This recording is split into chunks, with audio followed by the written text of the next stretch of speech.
ہمارے رب نے ہمارے وجود کو ڈیزائن کس طرح کیا ہے۔ ہم جب کھانے لگتے ہیں تو سب سے پہلے ہم اس کھانے کو دیکھتے ہیں، اس کے اوپر کوئی نجاست تو نہیں لگی، کوئی غلاظت تو نہیں لگی، پہلے آنکھ اس کو چیک کرتی ہے، اس کے بعد پھر ہاتھ سے ہم لقمہ توڑتے ہیں یا اس چیز کو اٹھاتے ہیں تو ہمارا ہاتھ دیکھتا ہے کہ اس کے اوپر کوئی ایسی سختی تو نہیں ہے کہ جو ہمارے لیے تکلیف کا سبب ہو۔ پھر مالک نے ہماری ناک کو ہمارے منہ کے قریب رکھا ہے، ہماری آنکھیں دیکھتی ہیں، سونگتی نہیں ہیں، ہمارا ہاتھ پکڑ کے محسوس کرتا ہے لیکن سونگتا نہیں ہے۔ اب اس چیز کو ہم اپنے منہ کے قریب لانے لگے تو سب سے پہلے جو ہے وہ اس کو اس سینسر سے گزارا گیا کہ اس کے اندر کوئی معمولی سمیل بھی ہوئی تو یہیں سے چھوڑ دیں گے۔ لائے تھے ہم حلال رزق سے، لیکن پھر بھی ہم نے اس کو آنکھ سے چیک کیا، پھر ہاتھ نے چھوا، پھر سونگا، اس کے بعد پھر اب ہم زبان پہ رکھیں گے۔ اب ہمارے رب نے زبان کو 3 حصوں میں تقسیم کیا ہے۔ زبان کی جو نوک ہے اس کے اوپر نمکیات کو چکھنے کے ذائقے رکھے ہیں۔ زبان کا درمیانہ حصہ جو ہے یہ مٹھاس کا احساس کرتا ہے، اور حلق کے قریب جو حصہ ہے یہ کڑواہٹ کا احساس کرتا ہے۔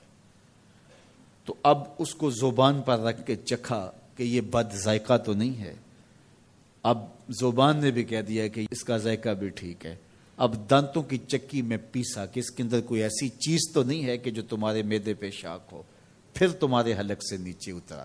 وہ رب نہیں چاہتا تمہارے حلق میں ایک لقمہ بھی ایسا جائے جس میں ذائقہ نہ ہو، جس کے اندر بدبو ہو، جس میں تعفن ہو، جس پر کوئی غلاظت ہو اور جو ناپسندیدہ ہو۔ تمہارا رب چاہتا ہے تم طیب لو، ستھرا لو، تاکہ تمہارا ظاہر بھی ستھرا ہے، تمہارے وجود کا حصہ بننے والی غذا جو ہے وہ بھی پاک اور ستھری ہو۔ تمہارا رب تمہیں صاف دیکھنا چاہتا ہے، صاف رکھنا چاہتا ہے۔ یہ تمہارے لیے اس رب کی تلقین ہے کہ تم صاف رہو۔ جو کھانے کا وضو ہے وہ ہاتھ دھونا ہے اور کلی کرنا ہے۔ جب تم کھانا کھانے لگو تو ہاتھ دھو لو اور اس کے بعد کلی کرو اور اس کے بعد کھانا شروع کرو، اور کھانے کے بعد پھر دوبارہ کلی کرو۔ اور ہمیں بار بار مسواک کرنے کی تلقین کی گئی۔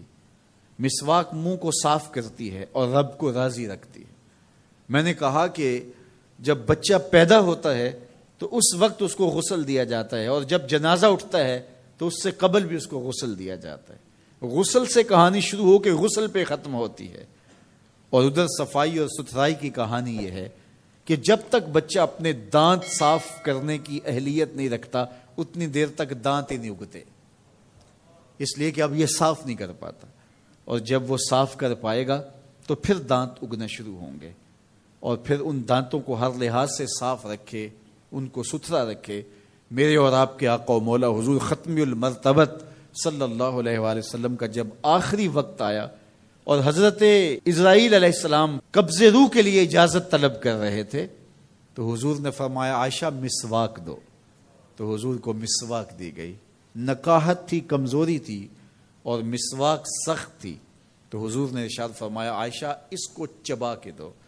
تو ام المومنین سیدہ عائشہ رضی اللہ تعالیٰ عنہ فرماتی ہیں میں خوش قسمت ہوں کہ آخری لمحات میں میرا لعاب اور حضور کا لعاب مل گیا۔